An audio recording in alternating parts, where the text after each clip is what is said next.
What's up guys, I'm reading every single book I own until I can buy more. And in today's episode we are reading Pride and Prejudice. Roll the classy music.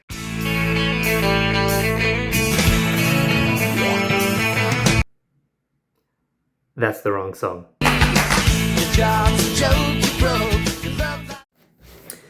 Okay, so once again, I've already started the book. I'm on page 114. So let me give you guys the rundown on what has happened so far, because this shit is pretty damn wild. I even had to keep notes because there's so much going on and there's so many characters, but I think I've got it.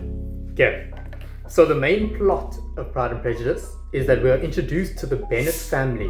And the Bennet family have 5 daughters, where Mrs. Bennet's main goal in life is to have her daughters married. We don't really focus on all the daughters, we only mainly focus on Jane and Elizabeth. Jane being the oldest and Elizabeth being the second oldest. The new hot guy has moved into town and his name is Mr. Bingley. Okay?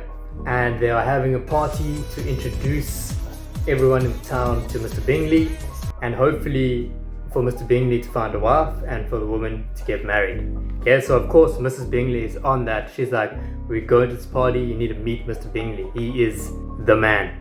And so they go to the party, and Mr. Bingley and Jane, they seem to like each other. They are dancing together. They dance together twice, even 2 times. Someone goes up to Mr. Bingley's best friend, Mr. Darcy, and they say, you should go and speak to that Elizabeth Bennet. Darcy, the absolute madman, the legend, says, Elizabeth is tolerable, but she's not handsome enough to tempt me. And Elizabeth accidentally overhears this.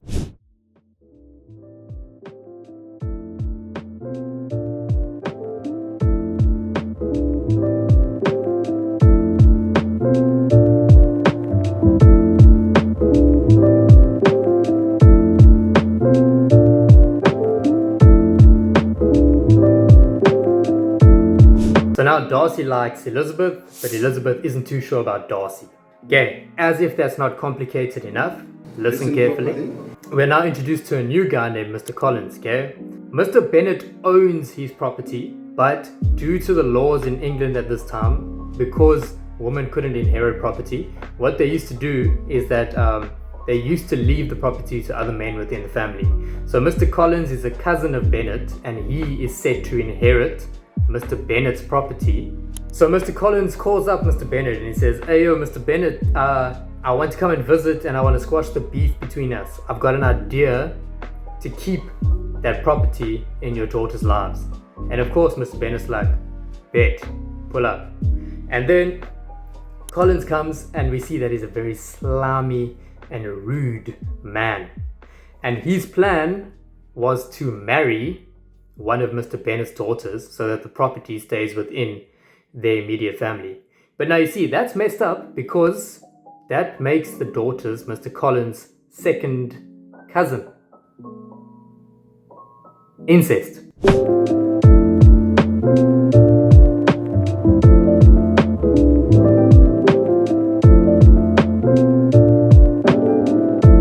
So I'm on about page 287 of Pride and Prejudice, and I don't want to give too much of the plot away in case some of you want to read it, but what I can say, Wickham is a knob and Darcy only acts like a knob. I am really struggling to get into my groove reading Pride and Prejudice.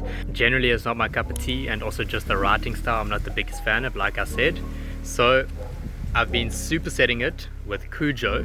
I'm only on about page 10, but when I'm feeling the Pride and Prejudice fatigue, then I pick up Cujo. I don't think you have any idea how fast I really am. I'm fast as fuck, boy.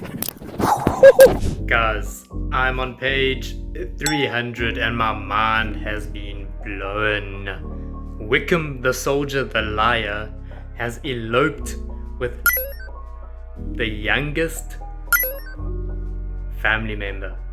Elizabeth's youngest.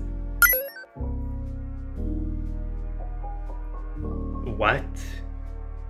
Surely they can't get married because she's only 16 years old and she obviously doesn't know that Wickham is not marrying her for the best intentions and that he's marrying her for the And I'm really embarrassed that I got honey They're trapped honeypotting us. by Wickham, and that I actually liked him in the beginning and I thought he was better than Darcy. And what I can say now is that Darcy is an absolute stand-up man. Bridget Jones was very, very right in choosing Darcy. And I haven't finished the book yet, but I hope Elizabeth chooses Darcy too.